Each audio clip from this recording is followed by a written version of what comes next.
میں زندہ رہا آئندہ 7 محرم کا 10 محرم کا جلوس نکال کے دکھا دے. اب یہی گھوڑا یہی میدان یہی گھوڑا یہی میدان تمہاری اور میری اب کھلی جنگ ہے. تمہاری اور میری اب کھلی جنگ اسی میدان میں ہوگی جب مٹ جائیں گے جب مٹا دیں. آؤ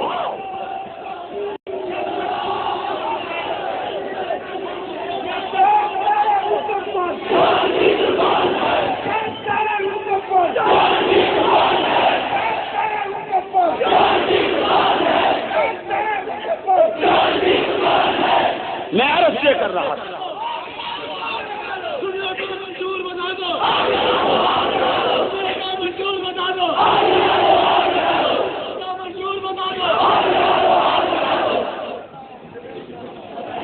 سامعین محترم، میں حالات سے پردہ اٹھا رہا تھا. ہم نے کس قدر پرامن فضا قائم کی ہے. الیکشن کے دنوں میں ہمیں تنگ کیا گیا. الیکشن کے دنوں میں مجھ پر عابدہ حسین کے کہنے پر اغوا کا مقدمہ درج کیا گیا جو خارج ہو گیا، جو بے بنیاد. میں اس پر مدعی کے خلاف 82 کی کارروائی کر سکتا تھا، لیکن نہیں. فضا کو پھر پرامن رکھا. سیاسی طور پر بھی اب شیعت مجھے خطرہ سمجھتی ہے اور مذہبی طور پر بھی اب وہ خطرناک حد تک مجھے خطرہ تصور کرتی ہے.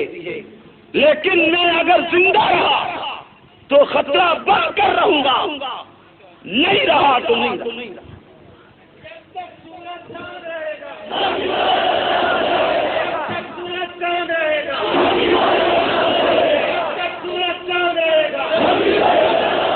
اور میری جھانکی سنی قوم اس حقیقت سے واقف کہ بے سوچ زمانے کے عالم میں نے شاہ جیونا خاندان کی فرعونیت کو للکارا ہے اور جرأت کے ساتھ للکارا ہے.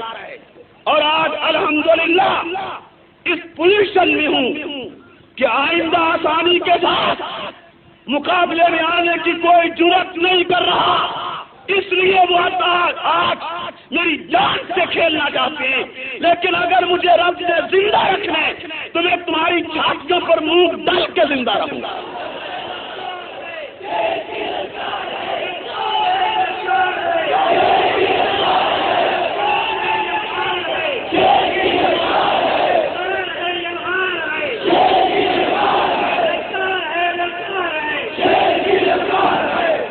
ہم نے فضا کو پرامن رکھنے کے لیے بہت مرتبہ اپنے سینے پر پتھر کی سلیں رکھی. فضا کو پرامن رکھنے کے لیے ہم نے بہت ساری اپنی روایات کو توڑا کہ کسی صورت امن قائم رہے. اور یہ باور کرایا ہے میں نے جھانکی سنی قوم کہ ہم نے حد المقدور امن کو تباہ کرنے سے گریز کی، جس کے یہ واقعات کہ 302 کے کیس میں کوئی ایک ملزم گرفتار نہ آخر وجہ. لیکن اس کے باوجود ہم نے کوئی ایسی راہ اختیار نہیں جس راہ سے شہری امن برباد ہو سکتا تھا. لیکن غالباً ہماری اس راہ، ہماری پرامن پالیسی، ہماری اس دلی تصور کر لیا گیا. ہم وہی ہیں جو پہلے تھے، ہم آج بھی وہی ہیں جو لیا میں. ہم نہیں بدلے، تمہیں بھول ہے. ہم نہیں بدلے. نہ دنیا کی کوئی قوت، نہ دنیا کی کوئی قوت ہمیں بدل سکتی ہے. شاہ جیونا کے فرعون شاہ جیونا کے جاگیر دارو، شاہ جیونا کے اوباشو، رجوع کے گنڈو، تم 107 کے مقدمہ سے تم دبا کے بھاگتے ہو، ہم 302 جیسے مقدمہ طے کر بھی تمہاری بے حیا آنکھ میں آنکھ ڈال کے آج بات۔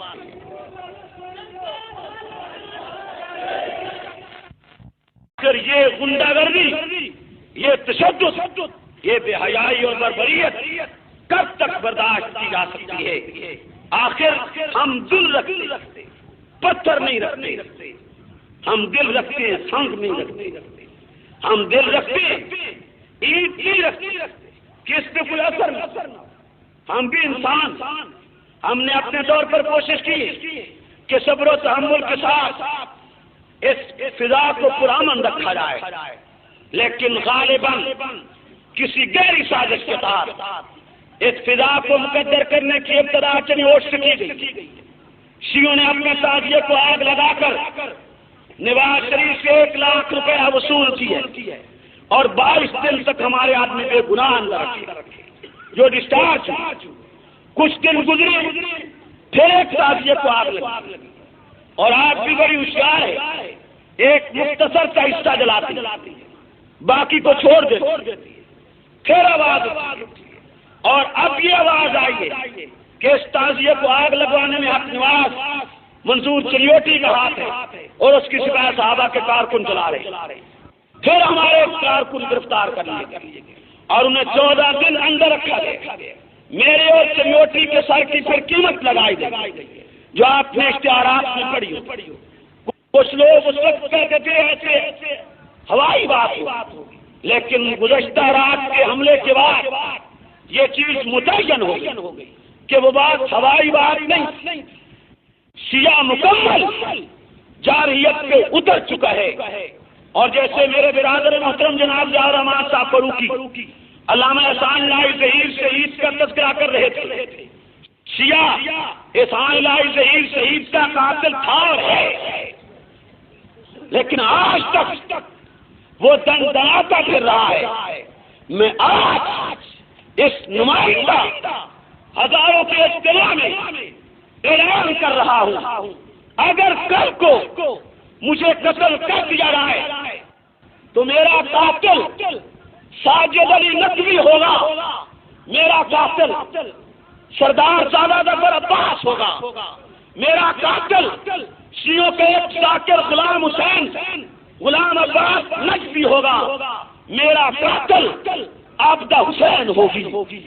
آج میرے نفاذ کو آپ میرا بیان نزا سمجھ لیں، اگر کل کو میرے ساتھ کچھ ہوتا ہے، میرے یہی قاتل ہیں، یہی مجرم ہیں، ان کے سوا کسی اور کے پاس میرا قتل مت تلاش کرنا، باقی رہی موت کی بات میں عزم کر چکا ہوں۔ دنیا مر جاتی ہے اگر میں مر کے صدیق کے کھاتے لگ جاؤں، اگر میں مر کے سیدہ طیبہ طاہرہ صادقہ مصدقہ منزہ ام المومنین امی عائشہ کے دوپٹے کی آبرو کے کھاتے میں لگ جاؤں تو یہ سودا سستا ہے، مہنگا نہیں ہے۔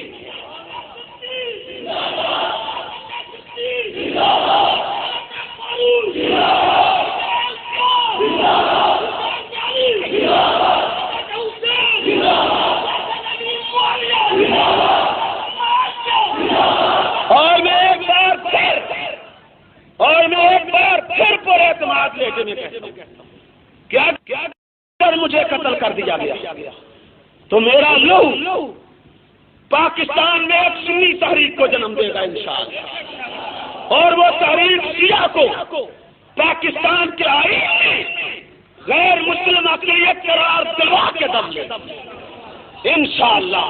مجھے کوئی فکر نہیں، موت وقت سے پہلے نہیں آئے، کوئی دنیا کی قوت، کوئی غنڈہ، کوئی ابلیس، کوئی شیطان وقت سے پہلے نہ میری موت لا سکتا ہے نہ آپ کی موت لا سکتا ہے۔ ہم نے پرچہ درج کروایا، ملزم نامزد کیے، اور ان ملزموں کو نامزد کرنے کی میں نے وجوہات بیان کی۔ مجھے آج سے 2 ہفتے پہلے ایک سرکاری افسر نے بتایا کہ ایک میٹنگ ہوئی جس میٹنگ میں مولوی غلام عباس نقوی موجود ہے اور اس میں طے کیا گیا کہ کہیں اچانک حملہ کر دو، نامعلوم افراد کی بنیاد پر جان چھوٹ جائے گی۔ اس نے مجھے متنبہ کیا کہ اگر کل کو کہیں کچھ ہوتا ہے تو یہ ذاکر اس میں ملوث ہوگا۔ میں نے اس بیان کی بنیاد پر آج اس کو ملوث کیا۔ سردار صاحب ظفر عباس کے ساتھ آج سے 2 ہفتے پہلے میری چریوٹ میں تو میں ہوئی، میں نے اسے جھجھوڑا، اس کی آنکھ میں آنکھ ڈال کے بات کی۔ میں نے اسے بلیک میلر کہا ہے کہ تو ایک طرف سیوں کی نمائندگی کرتا ہے، ووٹ سنیوں سے لیتا ہے، حکومت کے سامنے نیوٹرل بن کر تمام شیعہ کی تقریب کاری کرواتا ہے۔ یہ ساری گفتگو اس کے ساتھ میری ہو چکی اور میں اسے کہہ چکا ہوں کہ تمام شرابتوں کا بانی تو ہے۔ چنانچہ اس نے غالباً اپنے جاگیردارانہ سے ان کے ساتھ یہ طے کیا ہے کہ وہ مجھ سے یہ بدلہ اور انتقام لے، لیکن سردار صاحب بھول جانا چاہیے اگر میں مٹ گیا نسل تیری بھی مٹا دی جائے گی۔ سامعین محترم، میں نے اس بنیاد پر اس کا نام رکھا ہے۔ ساجد نقوی کو کیوں رکھا ہے؟ وہ نفاذ فقہ جعفری کا سربراہ۔ میں آج فقہ جعفری پہ کوئی لمبی بات نہیں کرتا، یہ وہ خلوص فقہ ہے جس میں تھوک کے ساتھ استنجا جائے، یہ وہ گندی اس کے نفاذ کا وہ سربراہ، اور اس کو میں نے کیوں رکھا؟ فضل حق کے ضمانت کے اس میں وہ گنڈے لا کر سپریم کورٹ کی عدالت کے باہر بیٹھ جاتا تھا، نعرے بازی کرتا تھا، عدالت کے ذہن پہ چھا جانے کی کوشش کرتا رہا ہے، عدالت کے ذہن میں اپنا روپ ڈالتا رہا ہے۔ سپاہی صحابہ اسلام آباد، سپاہی صحابہ پنڈی، سپاہی صحابہ حسن عبال نے بروقت اقدام کر کے اسی سپریم کورٹ کے باہر اس کی غنڈہ گردی، اس کی نعرہ بازی، اس کی تشدد آمیز حرکات کا نقد جواب دیا ہے، جس کی بنیاد پر ساجد نقوی کو یہ غصہ تھا کہ این سپریم کورٹ کے باہر اسے کیوں للکارا گیا۔ میں نے ان قرآن کی بنیاد پر یہ 3 مسلم امام رکھے ہیں کہ ان کے امام پر مجھ پہ حملہ کرایا گیا ہے، اور مزید چند مسلم میں نے نامزد کیے جنہوں نے گورنمنٹ کالج میں تقریریں کی کہ گولی ہماری سینہ حق نواز کا، اور جن نے چریوٹ میں تقریریں کی، جن میں ایک امیر حسین MNA کا بیٹا بھی شامل ہے، وہ بھی ہم نے بھائی شامل ہے کہ جس نے وہاں تباہ کیے، بکواس کی ہے، اور یہ تقاریر کی گئی ہیں کہ گولی ہماری ہوں گی، سینہ حق نواز کا ہوگا۔ ہم نے یہ ان کی گفتگو اور تقاریر چریوٹ ڈپٹی کمشنر اور ایس پی کی میٹنگ میں زیر بات لائی ہے، ان پہ پرچے کا مطالبہ کیا، لیکن آج تک اس کے خلاف بھی کوئی کارروائی نہیں۔ ہم پھر فضا کو پرامن رکھنے کی غرض سے خاموش رہے۔ ان تقاریر کی بنیاد پر میں نے ان کے نام قسمیں دیے ہیں کہ یہی اس جرم کا ارتکاب کرنے والے ہیں۔ اپنے طور کوشش کہ بغیر کسی وجہ کے کسی شخص کا نام پرچے میں نہ دیا جائے، چاہے وہ کتنا ہی مخالف ہو۔ ہم قتل و غارت کے لیے نہیں چاہتے، فساد نہیں چاہتے، لڑائی نہیں چاہتے، لیکن شیعو یہ بھول جاؤ کہ ہم کنجری کی اولاد نہیں ہیں، ہم بغیر کی زندگی گزارنا بھی نہیں چاہتے، یہ تمہیں بھی بھول جانا چاہتے۔ اس بنیاد پر پرچہ درج کرا ہے۔ اگر ملزم گرفتار نہ ہوئے، اگر ملزموں کو حکومت نے گرفتار نہ کیا، تو پھر حکومت کے ساتھ ہماری کسی میدان میں مٹھ بھیڑ ہوگی، یا وہ جیتیں گے یا ہم جیتیں گے۔ اگر تم چین کی نیند سونا چاہتے ہو تو مسلم پکڑو، نہ ہم خود سنیں گے، نہ تمہیں سونے دیں گے، نہ خود چین کریں گے، نہ تمہیں چین لینے دیں گے۔ بہت تعاون کیا، اس تعاون کے صلے بھی حاصل کر لیے، بہت تعاون کیا، اس کے پھول بھی حاصل کر لیے۔ زندگی انسان کو عزیز تر ہوتی ہے، زندگی انسان کو پیاری ہوتی ہے، لیکن میں آج اعلان کرتا ہوں مجھے اپنی زندگی ناموس اصحاب رسول سے زیادہ عزیز نہیں ہے۔ میں نے کراچی سے پشاور تک شیعہ کا کفر، شیعہ کا دجل، شیعہ کی شہادت، شیعہ کی ضلالت، شیعہ کی گمراہی، شیعہ کی تمام برائیوں سے پردہ چاک کیے۔ چوکوں پر، چوراہوں پر، بڑے بڑے بازاروں میں نے ان کے کفر کو بیان کیے۔ میں جیسے کراچی میں شیعہ کو کافر کہتا ہوں، اسی طرح ڈھنگ میں شیعہ کو کافر کہتا ہوں، اسی طرح پشاور میں شیعہ کو پشاور کے چوک شاہکار پر 2 گھنٹے کی تقریر میں ان کا کفر بیان کر چکا ہوں، اور اسی طرح آج چرچانگ میں شیعہ کو کافر کہتا ہوں، الہیہ کہتا ہوں۔ شیعہ کائنات کا بدترین کافر ہے، شیعہ کائنات کا غلیظ ترین کافر ہے، شیعہ ہندو سے بڑا کافر، شیعہ سکھ سے بڑا کافر، شیعہ عیسائی سے بڑا کافر، شیعہ پارسی سے بڑا کافر۔ شیعہ اگر تسی کتی کا دودھ نہیں پیتا، ماں کا دودھ پیتے، میرے ان الفاظ لوں بجائے بولی نال نپٹن کے ہائی کورٹ عدالت میں جا کے نپٹ، تیرا کفر ثابت نہ کرا پھر گولی مار۔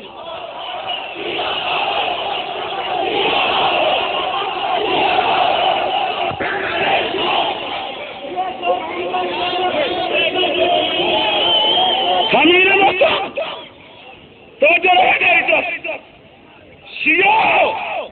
شیعہ تمہارے گرو، تمہارے باپ، تمہارے باپ، تمہارے پادری، کائنات کے ملعون ترین کافر خمینی نے فاروق اعظم کو اپنی بدنام زمانہ کتاب کشف اسرار میں اصلی کافر اور زندگی کے لکھا ہے۔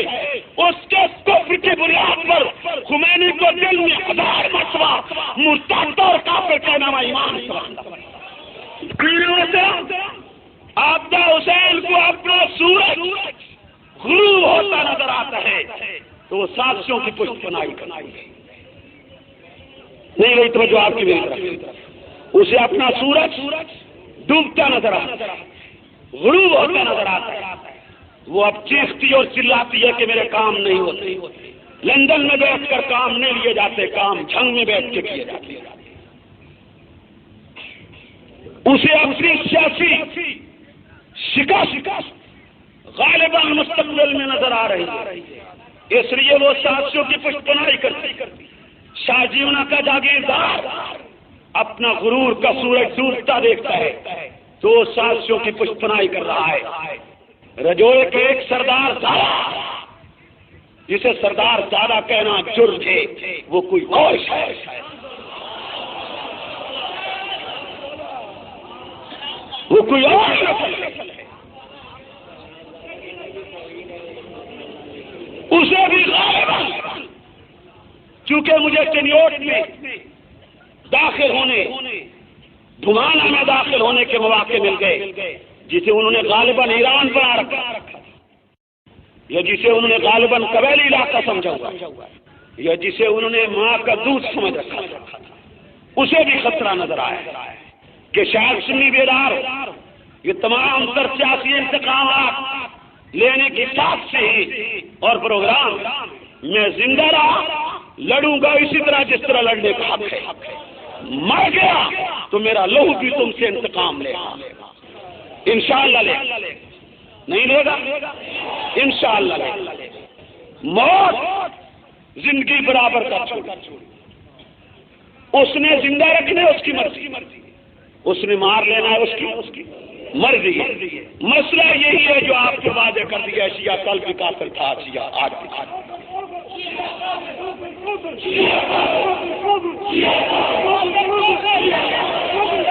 میں آپ کا توجہ کیجیے، میں آپ کا زیادہ وقت نہیں لینا چاہتا۔ شیعہ کو کئی قسم کا دکھ ہے میرے ساتھ، میں وہ واحد تنہا مولوی تحدیث بن نعمت کے طور پہ کہہ رہا ہوں، تکبرن نہیں، اللہ مجھے تکبر سے محفوظ رکھے۔ ابھی بے نظیر کو وزیر اعظم بنے ہوئے 3 دن ہوئے، جب میں نے کہا تھا کہ یہ عورت اور شیعہ عورت، کافر عورت پر سر اقتدار ہے، ہم اسے برداشت نہیں کریں گے۔ باقی آوازیں سب بعد میں اٹھی، الحمدللہ اپنے کاٹ پر بروقت آواز اٹھائی ہے اور جرأت کے ساتھ آواز اٹھائی ہے۔ انہیں اس بات پر بھی دکھ ہے کہ ان کی ایک عورت ایرانی النسل ہم پہ مسلط کیوں نہیں رہنے دی جا رہی، اور انہیں اس بات کا بھی دکھ ہے کہ میں نے کراچی سے خیبر تک یہ سوچ کیوں دے دی ہے کہ پاکستان بعد سنی اکثریتی آبادی، اس کا صدر اور وزیر اعظم سنی مسلمان ہونا چاہیے۔ میں نے یہ سوچ کیوں پیدا کر دی ہے کہ پاکستان بعد سنی اکثریتی آبادی ہے، اس کو سنی اسٹیٹ بننا چاہیے۔ اگر ایران کے آئین میں یہ لکھا جا سکتا ہے کہ ایران کا صدر اور وزیر اعظم شیعہ اثنا عشری ہونا لازمی ہے، سنی العقیدہ مسلمان ایران کا صدر ایران کے آئین کی روشنی میں نہیں بن سکتا، سنی العقیدہ مسلمان ایران میں ایران کے آئین کی روشنی میں ایران کا وزیر اعظم نہیں بن سکتا۔ ایران کا سرکاری مذہب شیعہ اثنا عشری لکھا گیا، ایران کے دستور میں لکھا ہوا ہے، ایران کے آئین کی وہ کاپیاں پاکستان میں ہزاروں کی تعداد میں تقسیم کی گئی ہیں۔ اگر ایران میں سنی صدر نہیں بن سکتا، اگر ایران میں سنی وزیر اعظم نہیں بن سکتا، تو پاکستان میں آکسفورڈ یونیورسٹی میں ننگا ڈانس کرنے والی اور لڑکی ایرانی النسل شیعہ بھی برسر اقتدار نہیں رہ سکتی ہے۔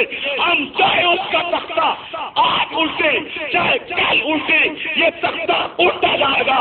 پاکستان سنی کہے، سنی اکثریتی آبادی ہے، کی پوسٹیں سنیوں کی ہیں، کلیدیوں میں سنیوں کی ہیں۔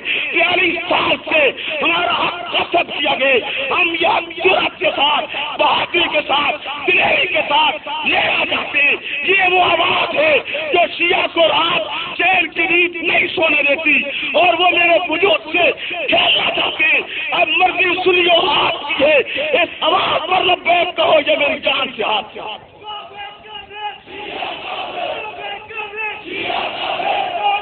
کھڑا کر کے بتا، میں تمہارے لیے زمین تنگ کرتا ہوں یا نہیں کرتا؟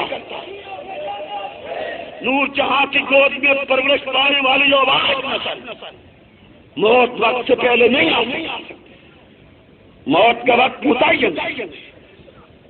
ثانی نے گرانی قدر، یہ وہ آواز جس کو پورے ملک میں بلند کر دیا گیا، سنی نوجوان نے اس آواز پر لبیک کہی، اور ایک سبب شیعہ کی بے چینی کا یہ بھی بنا، ایک سبب شیعہ کی بے چینی کا یہ بھی بنا کہ چوک یادگار پشاور میں کم از کم 30,000 کا اجتماع تھا، جس میں شیعہ کے کفر پر 2 گھنٹے میں نے بحث کی۔ پھر ایبٹ آباد کے پارک میں جہاں کم از کم 10,000 کا اجتماع تھا، میں نے 1.5 گھنٹہ شیعہ کے کفر پہ بات کی۔ پھر راولپنڈی بڑی چوک پر جہاں محتاط اندازے کے مطابق 15,000 کا اجتماع تھا، میں نے 1.5 گھنٹہ شیعہ کے کفر کو بیان کیا۔ کراچی کے چوکوں پر شیعہ کا کفر بیان کیا گیا۔ شیعت اس سے بکھرا اٹھی ہے، اس نے سنی نوجوان کو جب اپنے حقوق کی طرف لٹکتا ہوا دیکھا ہے، سنی نوجوان کو اپنا حق سمجھتا ہوا دیکھا ہے، اور جب میں نے اسی سنی نوجوان کو لٹکایا کہ تو زندہ ہے، اور اصحاب رسول کو ماں کی گالی شیعہ دے، بہن کی گالی دے، بیٹی کی گالی دے، اور وہ بھی صرف زبانی نہیں کہ بات آئی گئی ہو جائے، وہ بھی تحریر کی صورت میں جس نے صدیوں تک باقی رہنا ہے، یہ گالی۔ اور سنی نوجوان زندہ جب شیعہ کا وہ توڑا، شیعہ کی وہ فراست، شیعہ کا وہ کفر میں نے چوکوں پر بیان کیے، اور شیعت کے خلاف ایک نفرت لیے، حتیٰ کہ بنی چوک پنڈی میں ڈپٹی میئر صدارت کر رہا ہے۔ میں نے تقریر کے دوران کہا بنی چوک کیا ہوتا ہے، آج کے بعد اسے سنی چوک کہو۔ ابھی تقریر جاری تھی کہ سپاہی صحابہ کے نوجوان سنی چوک کا بورڈ لکھوا کے لائے اور میئر نے اعلان کیا کہ آج کے بعد سنی چوک ہے۔ یہ وہ آواز ہے، یہ سواد تشیعت پکھراؤ، اسے مجھ سے کیا خطرہ ہے، اسے مجھ سے اپنے باطل عقیدے اور نظریے کے مٹ جانے کا خطرہ ہے۔ اسے یہ خطرہ بدستور لگا ہوا ہے کہ اگر یہ شخص کبھی اسمبلی میں پہنچ گیا ہمارے کفر پر ضرور بات کرے گا، اور میں زندہ رہا اور اسمبلی میں پہنچ گیا، حق دیتا ہوں اپنی قوم کو کہ شیعہ کے کفر کو اسمبلی کی میز میں میں زیر بات لا کے چھوڑوں، انشاءاللہ لا کے چھوڑوں گا۔ صدیق کا دشمن مسلمان مقصد ہے، عائشہ کا باقی مسلمان مقصد ہے، یارو قیامت انہیں یہ خطرے، ان خطرات کے پیش نظر وہ آج میری جان سے کھیلنا چاہتے ہیں۔ انہوں نے کوشش کی 302 کے مقدمات میں، آپ کو شاید یاد ہے کہ نہیں، یا غالباً میں نے نہ بتایا، 63 کیس آپ کے شہر کا، آپ کے ضلع کا میرے خلاف درج ہے، پورا 63، اور یہ 63 کیس مجھے کیسے معلوم ہوا کہ میرے خلاف درج ہے؟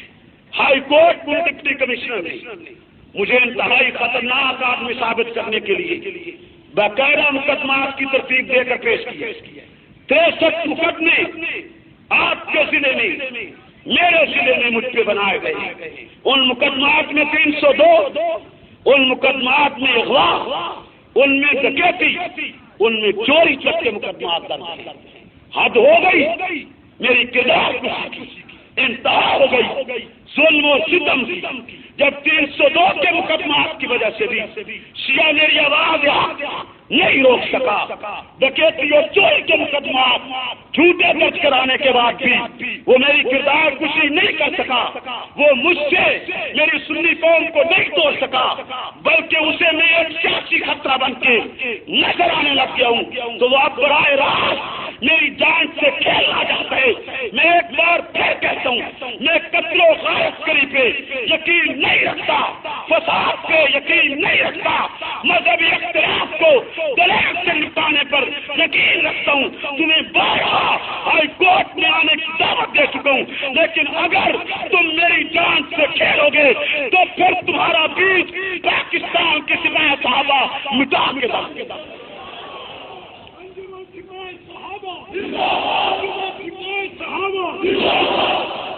سامعین محترم، یہ آخری عرض ہے کہ وہ مجھے جان سے مار دیں، میں اگرچہ آج بھی آپ سے مخاطب ہونے کا ارادہ نہیں رکھتا، میں ایک بار پھر چاہتا کہ چلو اس کو اور پرامن فضا میں گزار لیا۔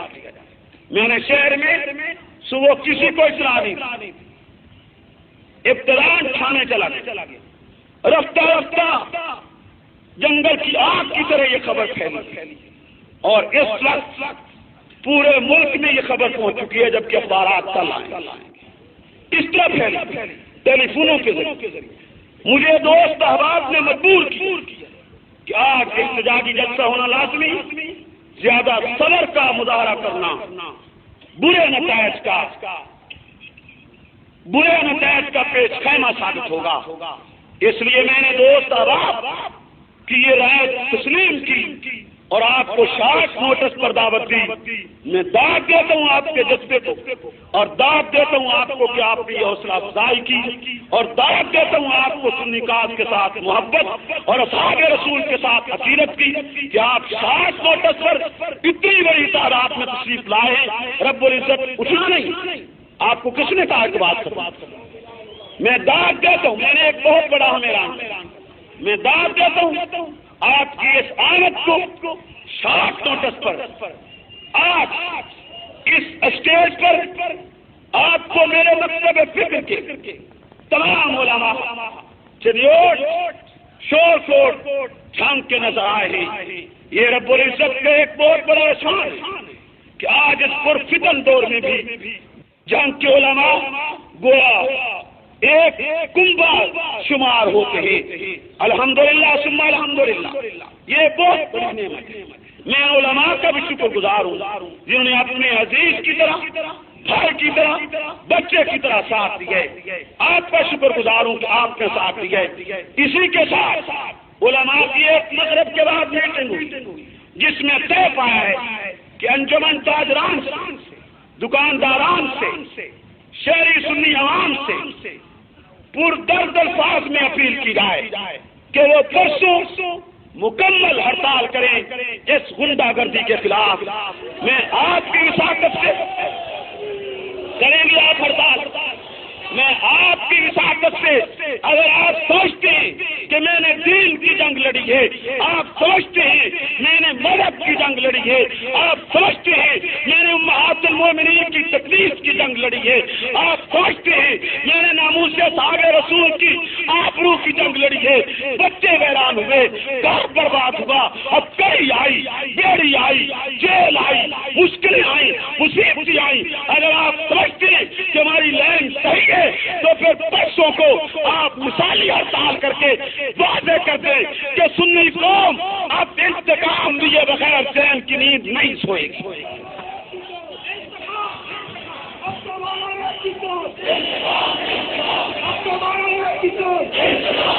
آج یہ پورے شہر کی نہیں، پورے ضلع کی نمائندگی جلسہ کر رہا ہے. کیا میں آپ کی وساطت سے انجمن تاجران سے اپیل کر دوں کہ پرسوں مثالی ہڑتال ہو؟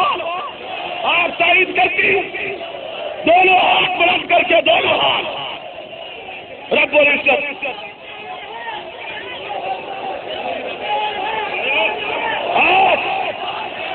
آج کی یہ رات دیکھیے، ایک منٹ بیٹھ جائیے. جزاک اللہ، ایک منٹ تشریف رکھیے. مثالی اجتماع آج کا یہ مثالی اجتماع باب عمر کے جذبے کی یاد تازہ کر رہا ہے. آج کا یہ مثالی اجتماع الیکشن کی یادیں تازہ کر رہا ہے. سنیو، تم منظم ہو جاؤ، جاگیرداری دفن ہو جائے گی. سنیو، تم منظم ہو جاؤ، رشت دفن ہو جائے گا. سنیو، تم منظم ہو جاؤ، کفر ٹنٹ جائے گا. سنیو، تم منظم ہو جاؤ، اصحاب رسول کے خلاف نکلنے والی زبان ہمیشہ کے لیے گنگ ہو جائے گی. میں آخر میں شکریہ کے ساتھ آپ سے اجازت لیتا ہوں، لیکن دعا سے پہلے نہیں اٹھنا. بالکل دعا سے پہلے نہیں اٹھنا. جزاک اللہ، دعا سے پہلے نہیں اٹھنا. کتنی دیر آپ بیٹھے؟ پرسوں ہڑتال.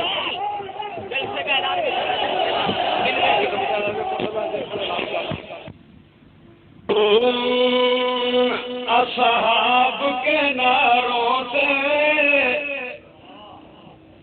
اصحاب کے نعروں سے باطل کو مٹا دیں گے. اصحاب کے نعروں سے باطل کو مٹا دیں گے. صدیق کے نعروں سے باطل کو مٹا دیں گے. فاروق کے نعروں سے باطل کو مٹا دیں گے. ہم کفر کے شعلوں کو پھونکوں سے بجھا دیں گے. ہم کفر کے شعلوں کو پھونکوں سے بجھا دیں گے. اصحاب کے نعروں سے باطل کو ہرا دیں گے. صدیق کا جھنڈا ہم جب لے کر نکلیں گے. صدیق کا جھنڈا ہم جب لے کر نکلیں گے. ایک موج ظفر یابی دنیا کو دکھا دیں گے. ایک موج ظفر یابی دنیا کو دکھا دیں گے. اصحاب کے نعروں سے باطل کو ہرا دیں گے. بلیوں کی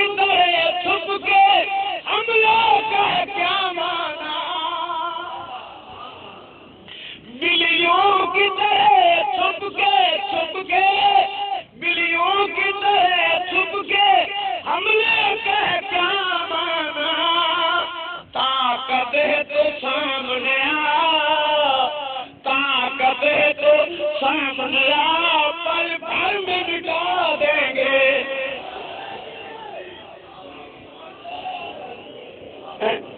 وہ طاقت ہے تو سامنے، بلیوں کی طرح چھپ کے، بلیوں کی طرح چھپ کے ہم نے کہہ کیا مانا، ہم نے کہہ کیا مانا، طاقت ہے تو سامنے آ، پل بھر میں مٹا دیں گے، پل بھر میں، پل بھر میں، ان سے آواز نہیں آ رہی، پل بھر میں، پل بھر میں مٹا دیں گے، اصحاب کے ناروں سے باطل کو ہرا دیں گے، ہم کفر کے شولوں کو